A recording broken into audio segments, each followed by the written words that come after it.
Hero of the Mountain, written by Ivan Pavlov, first published by BooBooTales.com. I'm Kiwi Opa.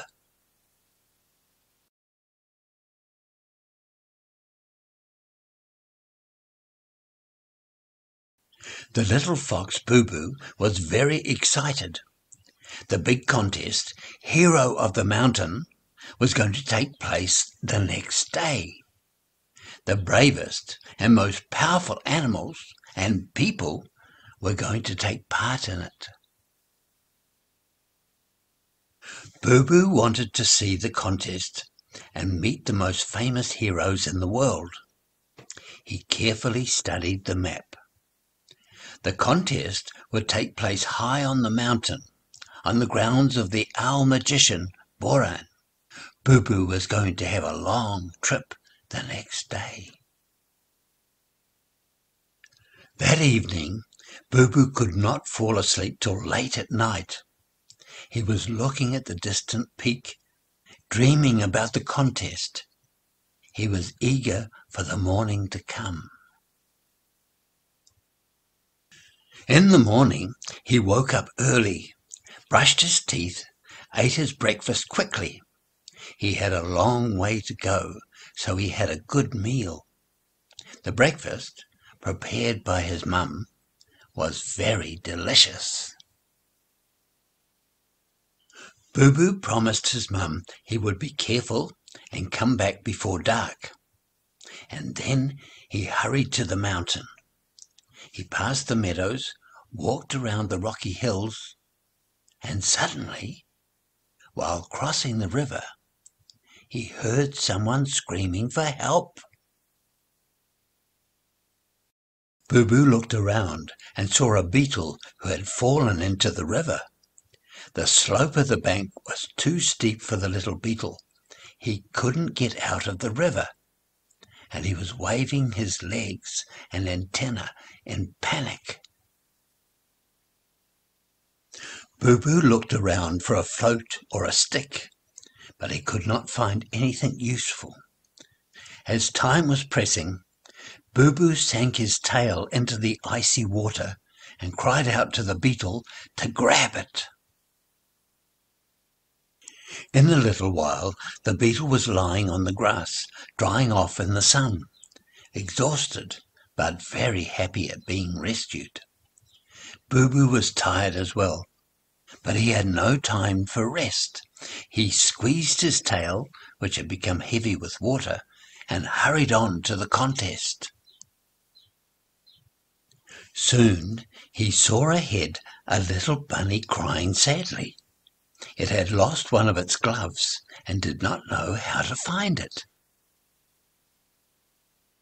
Boo was in a hurry to get to the contest, but he decided to help the bunny. He lowered his big sensitive nose to the ground and began sniffing, searching for the bunny's glove. The bunny followed him with hope. In a little while, Boo found the glove, fallen aside the path. Nothing can hide from a fox's nose. The bunny was very happy and, grinning widely, hopped home with its gloves on. Boo hurried to the mountain. While climbing the steep mountain path, Boo met 3 fireman ants carrying a new door for the ants' observation post located high on the mountain. The ants looked for forest fires from there. The door was too heavy, and the 3 ants gasped for breath. Boo decided to help them, though he was already late for the contest. He took the heavy door and, together with the ants, carried it up the mountain. Finally they reached the observation post of the fireman ants and managed, together, to fix the door in its right place. The ants sat on the ground, tired and satisfied. Boo was also tired, but there was no time to rest. He continued up the path, climbing the peak. When he climbed the peak at last, The contest was over. Broken arrows, targets, and swords were spread all over the peat meadow. But all the heroes had gone. Boo Boo sat sadly on the ground. He so much wanted to see the contest and meet the greatest heroes in the world, but he had missed everything. Suddenly he heard a flap of wings. He looked up and saw the owl magician Boran alight before him. "Don't be sad, Boo Boo. You did not miss anything so interesting, actually. Look, I have something special for you." And the owl gave Boo Boo a crystal. On it was inscribed Hero of the Mountain.